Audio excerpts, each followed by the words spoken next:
This edition of the Locked On Astros podcast, we're going to focus on something positive. Ryan Hartman made his major league debut, and it was nice. He started off with a strikeout, and immediately he was checked for illegal substances. So this is the major leagues. So you did a great job, kid. Welcome. And we'll talk about this and more on tonight's Locked On Astros podcast.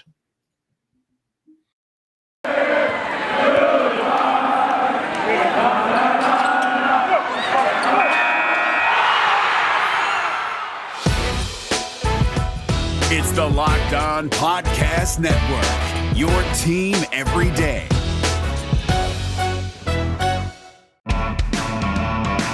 Hello and welcome to Locked On Astros, your daily Astros podcast. Here are your hosts, Eric the Man Heisman and Brett H-Town Wheelhouse Chansey.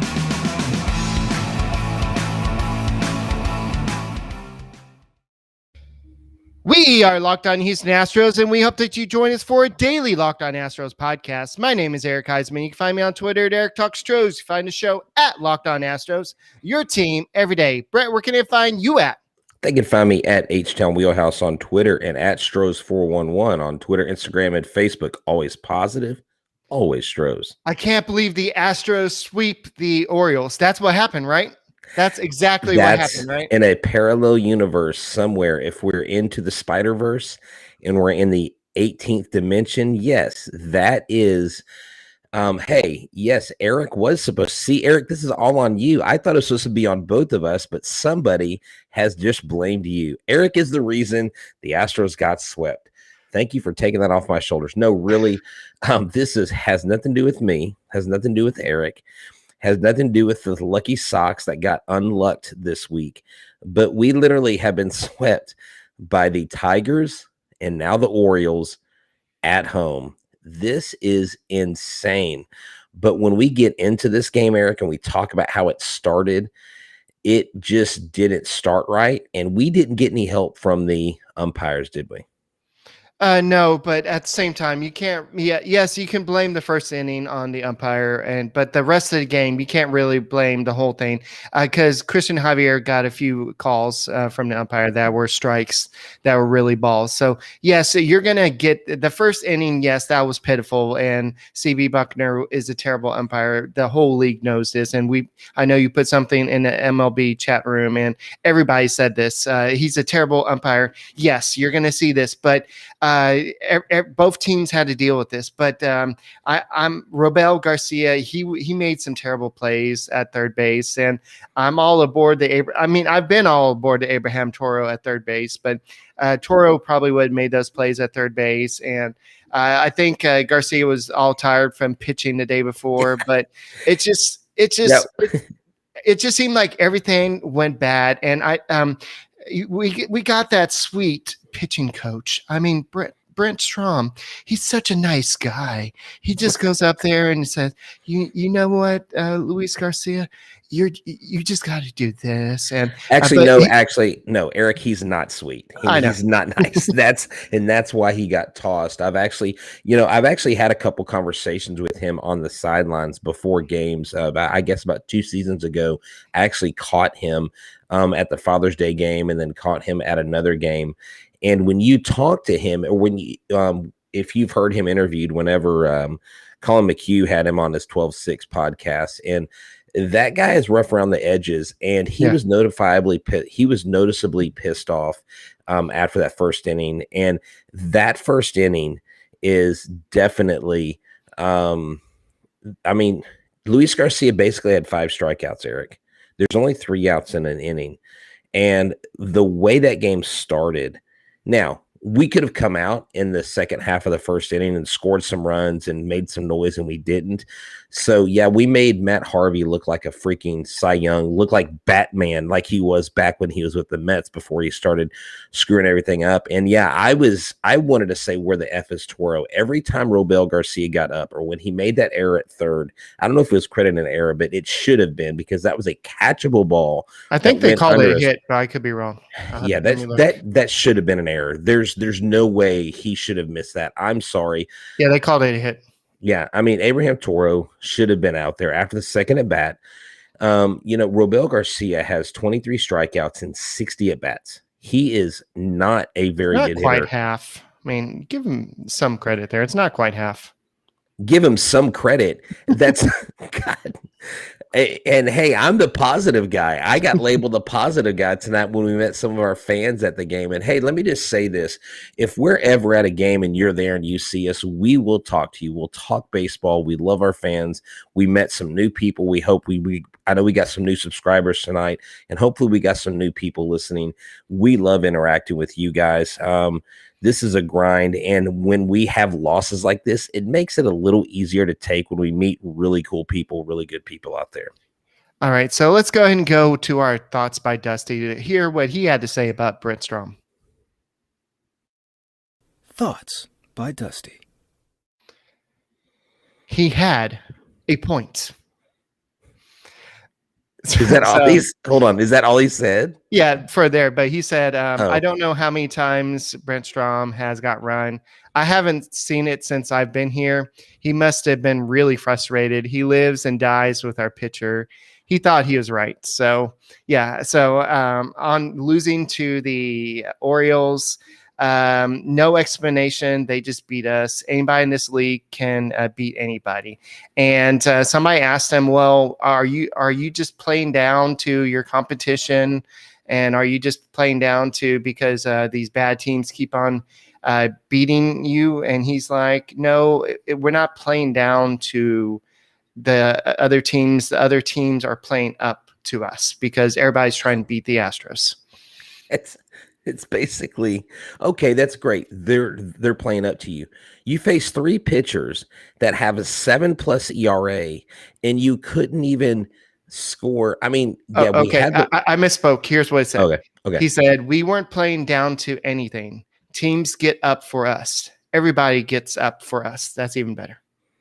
Okay, so let's use Kobe Bryant. Let's go to the NBA for some inspiration. And the late great Kobe Bryant, one of the greatest athletes to ever play a sport. And when he had a rookie in the gym, and I saw this, and I'm sorry the guy's name escapes me, but he wanted to get to the Staples Center early one game, and he said he got there, and Kobe Bryant had been there already an hour and was sweating bullets. And then when he left, Kobe Bryant stayed another hour. And later in the season, this rookie looked at him and he said, why? He said, did you know that I was coming to the gym? He said, yeah, my guys tipped me off. He goes, why were you there so long? He said, I wanted you to know that I was willing to work harder than you before you got there. And I was willing to work after you left because that's how much I want to beat you. And you know that these teams are gunning for you. The teams have a little bit extra fodder to go against you because you're the defamed Astros. You're the maligned cheaters. You need to get up to play them. Now, I haven't talked to these players individually, and I know they're all competitors, and I know they don't take losing lightly because losing absolutely sucks. But at the same time, you can't be, well, teams get up for us. Well, damn it, then get up for them. Then you get up for them. Why are you letting these Mickey Mouse teams beat you at home? I mean, we have a winning record against winning teams, and we're not doing it against Cy Young pitching. We're doing it against pitchers who have been crap all season long. It's frustrating. Yeah, I understand that. And I don't want to go and put the other thing up. I don't want to put the time up to do it. But James Click on the Sean Unfiltered show on 790 today was asked about Dusty Baker and if he wants to manage past this year. And James Click said that they have not had that conversation yet. So we don't know what Dusty Baker's future is past this season. So we'll have to see what happens. But I don't know. It was frustrating today. I don't think this game was. I think Garcia playing third base, that was weird. I think we need to see what Toro has because the trade deadline is coming up. James Click said also, while we're talking about James Click, he said that when asked, is every minor league prospect available? He said, yes, we will talk about anybody if it improves the major league roster. And so this is unlike what we saw with Jeff Luhnow when certain prospects were off limits. So we'll have to see. But he's not going to just to trade somebody just to no, We need okay. So I had a conversation with Sully on for the Locked On MLB for tomorrow, and he was like, "What are the Astros going to do?" And I talked about maybe getting a reliever, and he made a good point. He said, "Y'all need to go after 2 or 3 mid-range guys. Like you need healthy arms. You don't need like one big solid relief pitcher. You need multiple." Pieces because you need a lot more healthy arms and you need guys that can get out there and are major league ready. And so they're going to have to get some kind of package deal going with somebody. I know the Pirates have several pitchers that are in the major leagues that could help. They may take a king's ransom, but they need to start exploring. If they haven't already, I'm sure they've already started having conversations, but they need relief pitching bad. I'm Heel. I'll put this up for a second, but there is no way they are trading Hayes. That is their Alex Bregman. I'll put that up there for a second, but there's no way the Pirates are trading him. No chance this side. No, there may be a reliever that the Astros can trade for, but they have Rodriguez. Rodriguez is a guy that they go after, but he's got a lot of control. Yeah, the Astros need the right parts for the bullpen, and I think they're just trying to fit the right part here and there, and they just don't have the right parts right now. So it's kind of like going to a store and not really finding the right part. So maybe they need to just go to rockauto.com and just get the right part and that they need for this bullpen. So talk to us about that. So here's the deal. If you've got a car that's breaking down like the Astros against the Orioles or the Tigers, go to rockauto.com. For 20 years, they've been around. They're a family-owned business. They have basically hundreds, sometimes thousands of parts for every maker model out there. If you've got a 2017 Titan like I do, and you want to roll up and you want to just put your brakes on yourself, go to rockauto.com. Save 30, 50, sometimes 100% more. For example, a Honda Odyssey fuel pump is $353 at a chain store, but it's $216 at Rock Auto. That price, you can't beat it. So they have everything that you can need, from brake parts to tail lamps, motor oil, and even new carpet. I don't know who has carpet in their car, but apparently they got it. We basically encourage you to go out there and find what it is you need for your car and grab it. So rockauto.com right now, see all the parts that are available for your car or truck. When you do, write Locked On in there, "How did you hear about us?" box, so that they know that we sent you. Amazing selection, reliable low prices, all the car parts you'll ever need at rockauto.com. Hey, I'm impressed. We have somebody watching on Twitch. I'm really impressed. I think you're the first person to watch on Twitch. So congratulations. And don't touch the acid. The acid is battery not good. acid is bad. So go to rockauto.com and get a new battery. That would be my best suggestion. So any advice given on this show, we are not responsible for the results that they actually create. So yes. Peter Solomon, I think the Astros are still hoping that they're probably still stretching him out, and he's probably still going to be a starter. So he's kind of the backup type of starter. And so I think that's why they brought up, I keep on trying to say Phil Hartman. That shows how old I am. But Ryan Hartman came up. So Ryan Hartman really had a good day. We'll talk about him in a little bit, but we got a lot of people. A lot of people blame me for coming back in town and saying the Astros have not been the same since you came back in town. But I really didn't think about that, dude. What are you doing? Get out of town. But I think it was really that rain out. The rain out kind of because the Astros scored 12 runs that one game, and then all of a sudden the rain out stopped, and then all of a sudden everything just kind of came to a stop. Then Astros were like, okay, what do we do? They didn't have a game for a whole day. And then they had the doubleheader. And then that's when the offense kind of went to sleep. If y'all really think I have that much influence on how much the Astros start hitting, I've got some oceanfront property in, what's a good way to say it, in Arizona? In Arizona, that's right. That's insane. So here's the deal. Some of y'all are already asking about Cleveland, and we will get to them. I will just say this: we are 5-5 in our last 10 games. We've lost now 4 in a row. The Indians have lost 1. They are 4-6 in their last 10. So the Indians aren't exactly coming into this hot. Neither were the Orioles. They lost 22 of the 23 road games. But I know, but we can't think about the Orioles anymore. Like, we've got to get them out of our head. You're right. I mean, they literally were sucking on the road. They're like, hey, AJ Hinch called them, said, oh, you know what? You guys will be fine. You're going to Houston. oh, you're going to rake them over the coals. It's going to be open season.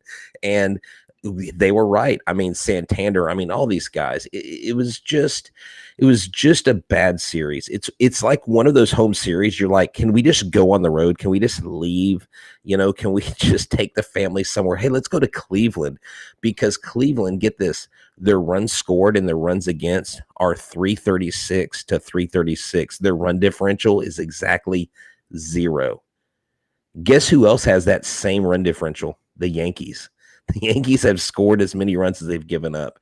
Oh, So that's really hard to do as a math teacher. That's really hard to have. They are both that's very doing that. impressive. Yeah. I mean, and Cleveland's 42 and 34. So they are 3.5 games back from their being first place in the Central Division.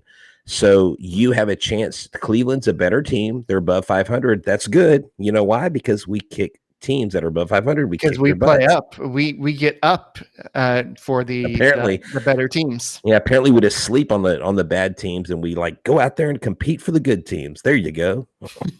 Something like that. So the Astros were outscored 27-13. They only got 22 hits and only got 5 hits with runners in scoring positions and 27 at bats. Guess how many hits Altuve got? I'm not sure. Do you know? I believe he got 1 hit. And the Matt Harvey of all people, Matt Harvey, the ghost of Batman, the old, it's just like, what is this? When was he good? 2017, 2018? Yeah, it would be like Bud Norris coming back and throwing a shutout against us. I mean, or no, hold on. Who's the other pitcher? A kid from Houston. A friend of mine coached him in high school. I can't remember his name, but yeah, you just take it. It'd be like Kirk Sarlos making a random comeback and coming to pitch. Like what? Like Matt Harvey? Like he still plays baseball? I want to say that this has more to do with it than anything. The Orange Wagon curse. Oh yeah, and everybody profiting off of that. You should be ashamed of yourself. Out with this, and when somebody said the red. What did the red? Okay, so they compared it to the Big Red Machine. Yeah, that's right. They were he's like, well, we're not a Big Red Machine. I'd say we're a big orange wagon. Okay. And then 4 or 5 different T-shirt companies came out with a new one, including Breaking Tea. And then all of a sudden the batch just went quiet. And it's like, well, here's the thing. Press corps, Houston press guys and girls. Do not ask Dusty to come up with a slogan or compare him to a team with the slogan on the spot, because it's going to turn into a John Madden moment. But here's the thing. Altuve got his first hit today in 3 games. He was 0-for in Detroit. Then he was 0 for the last 2 days. And then he went 1 for 3 today. So Altuve's seen his average go from 290 something to 287, dropped 10 points. He's got a slugging percentage of 502 right now and an OBP of 373. So Altuve is not doing what we need Altuve to do, but neither is the rest of the offense. I mean, Alvarez had what he had a hit today. He had a single. He's hitting 298 still. His OPS is at 884. But I mean, and you've got guys. I mean, look at this lineup: 1, 2, 3, 4, 5, 6 players with an OPS over 800. Eric, I mean, that's not even including Bregman, who's still I know probably not coming back anytime in July. So yeah, it's just here's the bottom line. Are we going into July? Yes. Do we need to start looking at the standings? Yes. We are now a half game in front of Oakland. We could have stayed 2.5 games in front of them had we won these 3 games, because even if they would have won tonight, it would have kept us at 2.5.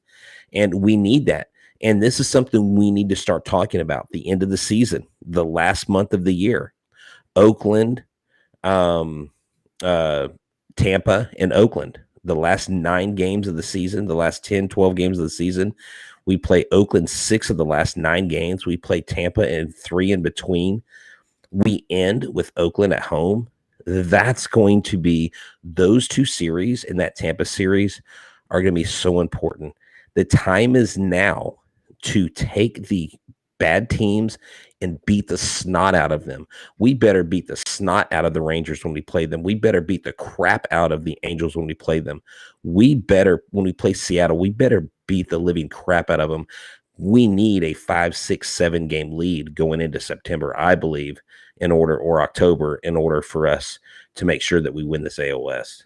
Yeah. So the Astros have their work cut out, but I think that the Astros offense will be fine. They go through these funks. I think you're talking to Sully, and Sully says that every AL team goes through this, and it's just like this. And so I'm not too worried about it. The thing that's frustrating is that how the starters can't go deep into these games. Like Luis Garcia, I know that it was the issue with umpires in the first inning where the strike zone was like Jose Altuve size, and it's just unfortunately it was shorter than Altuve.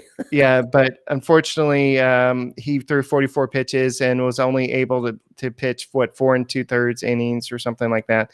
So you've got to have your starters go deeper in the game, and especially we'll have to talk about this in a second, but especially with Jose Urquidy going on the IL, and it's frustrating. But I bet that he's going to come back pretty quickly. So let's talk about betonline.ag.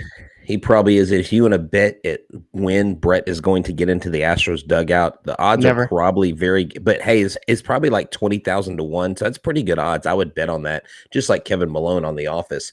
So the bet online is the fastest and easiest way to bet on all your sports action. Baseball season's in full swing, and whether the Astros are tanking against the Orioles or whether they're kicking the butt of the winning teams, go to Bet Online right now. Get all the latest news, odds, and info on all your sporting needs for MLB, NBA, NHL, and UFC or MMA. That's right. This weekend, I believe coming up soon, is the Conor McGregor fight, part 3 against the guy he's facing. Let's hope he actually shows up this time. Don't sit on the sidelines anymore. And because this is your chance to get in the game. If you're 21 and up, check out this as your team preps for the playoffs. Head to the website or use your mobile device and sign up today and receive your 50% welcome bonus on your first deposit. Bet Online, your online sportsbook experts. Use the promo code Locked On. All right, so there's a couple roster moves before today's game we need to talk about. Martin Maldonado was placed on the bereavement list. He can be there for 3 games or up to 7 games. We don't know what's happened. They're not going to tell us, but Garrett Stubbs was recalled from AAA. So now we saw Jason Castro, I believe, start this game. And so we'll probably see a lot of Jason Castro. We'll see Garrett Stubbs probably start some games. But when Stubbs was playing, we saw him playing some pretty good baseball. So that's not a bad thing. Yeah, Stubbs was hitting the ball really well, too. He got a home run. He was getting some hits there in Sugarland while he was there. And I mean, Stubbs is a good little player. I like Stubbs a lot. I've been saying that Castro needs to get a chance. I hate that he's getting a chance because of Marty Maldonado being on bereavement leave. So, our thoughts and prayers are with him. Apparently he, I don't know, lost someone close. We don't know the situation, but and then we had a guy designated for assignment. Francis Martez, I guess, was trying to make a comeback. Happy trails. And he is gone. Adios. Now, they actually have. He can technically come back as an unrestricted free agent.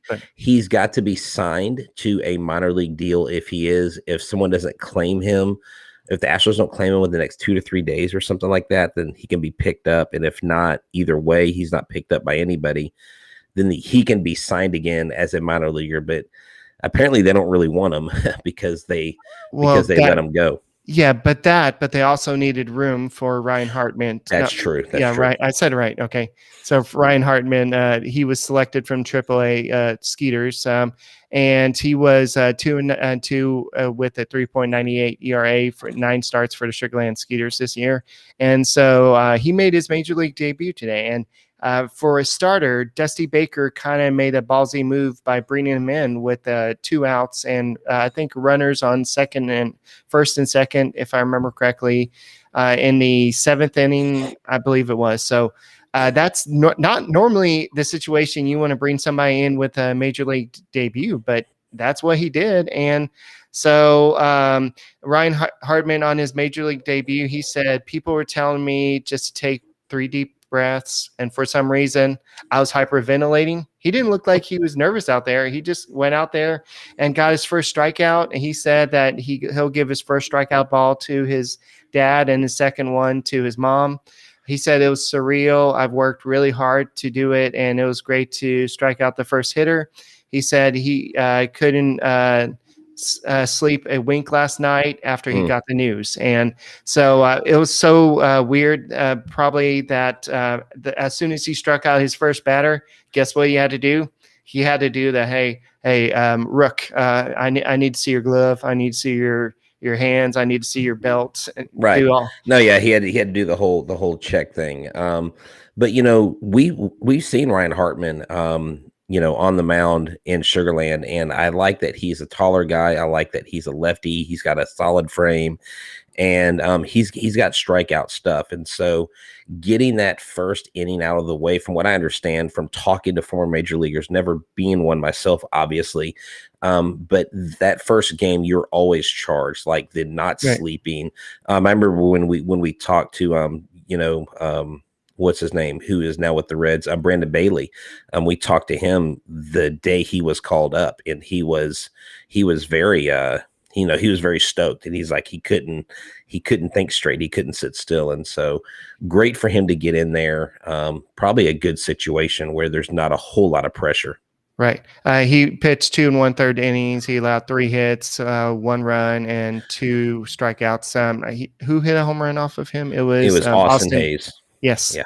I remember saying, I dropped that guy off my fantasy roster. So, but it's fine. So, I'm not worried about this. Yes, the Astros have lost 4 in a row, but you're going to have these losing streaks. Somebody said earlier, you're going to have to take the good streaks with the bad streaks. The Astros went on a 11-game winning streak. Everybody gets all addicted to winning. It's like a drug, really. You're like, we're going to keep on winning. I need wins. I need wins. I need wins. And then as soon as they lose, you're like, wait, this sucks. I need to win. And unfortunately, you're not going to win every game. And so it sucks, and especially when you lose against a team that's not a very good team.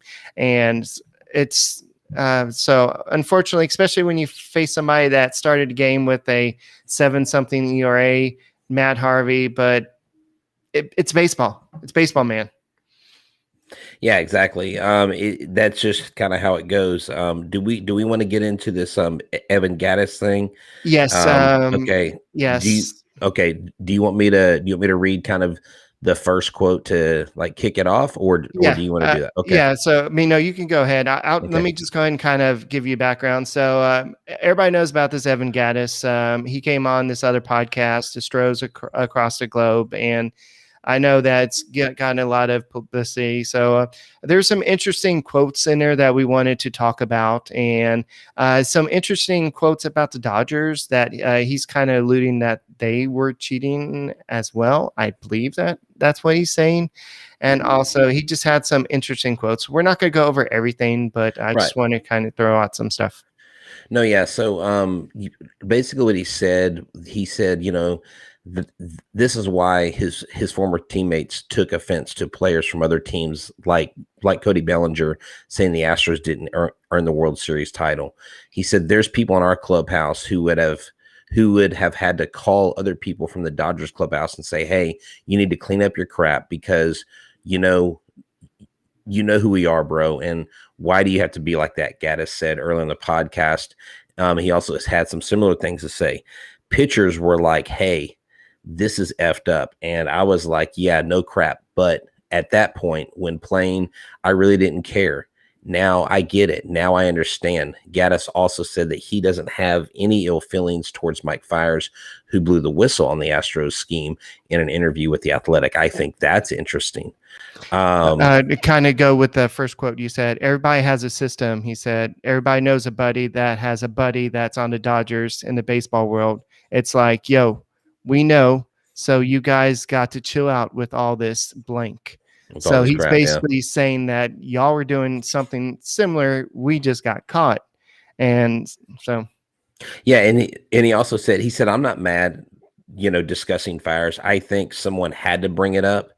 It said that when he texts Fiers, when it came out to make sure that he was okay after the hate he was receiving from Astros fans. Some people in Houston really hate that guy, but he's still my teammate. We're not fishing buddies or anything like that, but still I do give a crap. And so I haven't listened to the whole interview. I've listened to bits and pieces that they put on there. I know he got emotional at one point. I know he was crying. He was talking about Valbuena.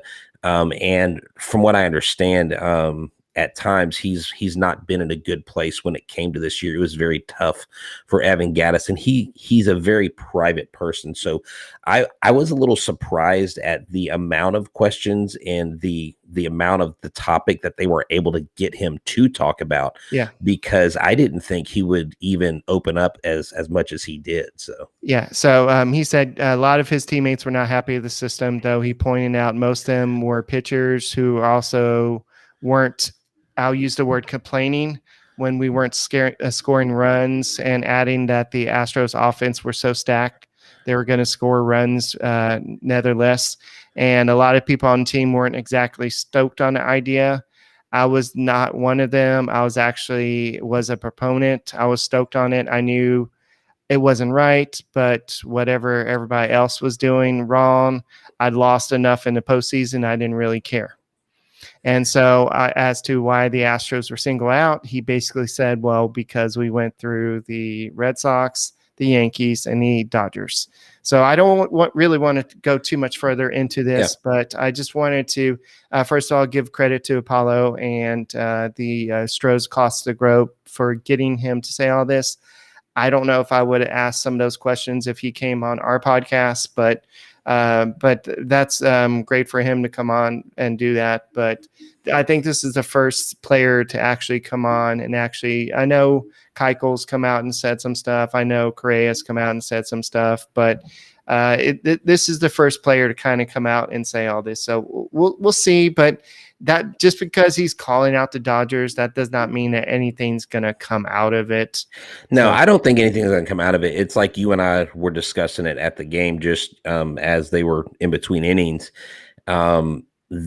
Everybody else is going to say, well, show me the proof. Like they can go, we can show you the proof of what y'all did, but show us the proof of what we did.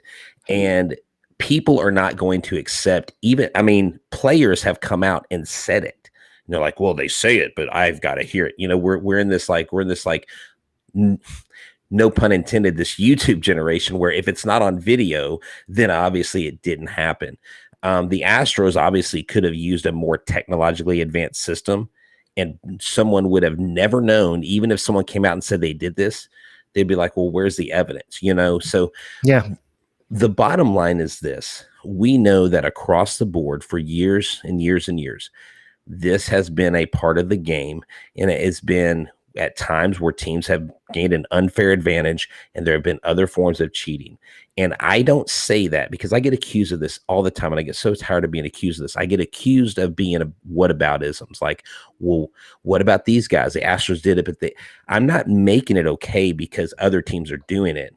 But to make it a singular issue has always been the biggest problem that I have with the whole thing. All right, so Jose Urquidy had an MRI today, and he said it showed the same thing as last time. It's just tightness and inflammation. He doesn't expect to be out long. He said the last throw, I felt something wrong in my shoulder. I got an MRI, and he doesn't expect to be out long.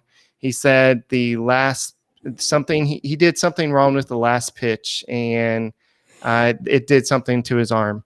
So before we kind of wrap up on the podcast, let's go and talk a little bit about tomorrow's game. What is the pitching matchup for July 1st? Yes. So the pitching matchup for the Astros versus the Indians is Framber Valdez. Thank you. I just had it pulled up, and it went to an advertisement. Sorry. Mejia. Yes. Thank you. And I don't think neither one has really faced them much. There's not really too many Indians who have a lot of major league experience. You have Ramirez and Eddie Rosario, but that's about it. I just think it comes down to this. You have Framber Valdez, who has become our ace, who's 4-1 with a 2.11 ERA with 35 strikeouts. If he goes out and does the job, I think they go to Cleveland and I think they handle business and they get out of this losing streak. This team has been very streaky. And so let's hope that they get back on their winning ways and go back and streak. And we play really well in Cleveland. We've played well. We have a history of playing really well in the playoffs in Cleveland. We have a history of playing well in the regular season in Cleveland as well. So this is a ballpark that our hitters, that our veterans like to hit in. Yordan Alvarez, I hope he goes deep tomorrow. I hope he takes out a couple baseballs. That would be nice. So hopefully we'll play up for these better teams and not play down. I believe so. Right. Good so Lord. That's the I know. theme is playing up. But here and this has kind of become the coined phrase whenever we meet fans of the show out in public. They're like, but hey, I promise you this, we won't play the Orioles in the playoffs. I'm like, that's a good thing, because if we did, we'd be screwed, right? Oh man, I'm so sad about this. I don't know if this is yesterday's today, but today on the Locked On Today podcast, the sun is set on the LA Clippers season. Get more of the sports news you need in less time with the Locked On Today podcast. Follow the Locked On Today podcast on the Odyssey app or wherever you get your podcasts. I'm so sad about this. I could care less about the Clippers. What? Yeah, I could care less about the NBA. Sorry, man. All right, so let's go to Cleveland. Let's have the Astros play a little bit better. And guys, thank you as always for watching the Locked On Astros podcast. We will be back tomorrow, and I think we have a special guest. We will announce that tomorrow, and it'll be somebody that you'll want to join us. And go Stros, and we'll be back tomorrow. Make sure you subscribe to Locked On Astros podcast on YouTube.